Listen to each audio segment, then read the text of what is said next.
Hello guys, welcome back to my channel. তো আমি আসছি আজকে চন্নেশ্বর মন্দির। দেখতে পাচ্ছ এখানে কত রকমের প্রদীপ বিক্রি হচ্ছে। তো আমরাও একটা ডালা কিনলাম।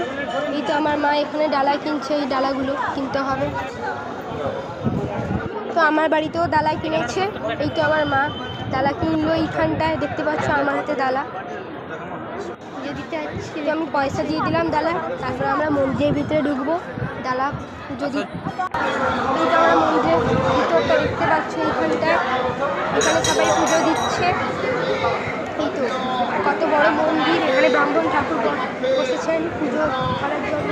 এখানটায় পুজো দেওয়া হয়। এই তো দেখতে পাচ্ছি ছোট্ট ঠাকুর সারা মধ্যে হাত দিলাম। সবাই দণ্ডি কাটছে দেখতে পাচ্ছ এইখানটায়। ঢুকলাম কতই ভিড় দেখতে পাচ্ছ। মন্দিরের ভিতরে পুজো দেওয়ার জন্য ঢুকলাম। মন্দিরের ভিতরে এখানে সব পুজো হচ্ছে। অনেক লোক এসছে। মন্দিরের দরজা বন্ধ। এইখানটায় শিবের ঠাকুর পুজো দেওয়া হয়। সে ডাবের জল দিচ্ছে এইখানটায়। আমরাও ডালা নিয়ে ডালা দিতে গেলাম। ডাবের জল দিচ্ছে এইখানটায়। দেখতে পাচ্ছি আমার হাতে বেলপাতা দিল পূজা দেওয়ার জন্য ঠাকুরকে। ডালা ধরতে বললো ব্রাহ্মণ পুজো দেওয়ার জন্য। ব্রাহ্মণ ঠাকুরকে ডালা দিয়ে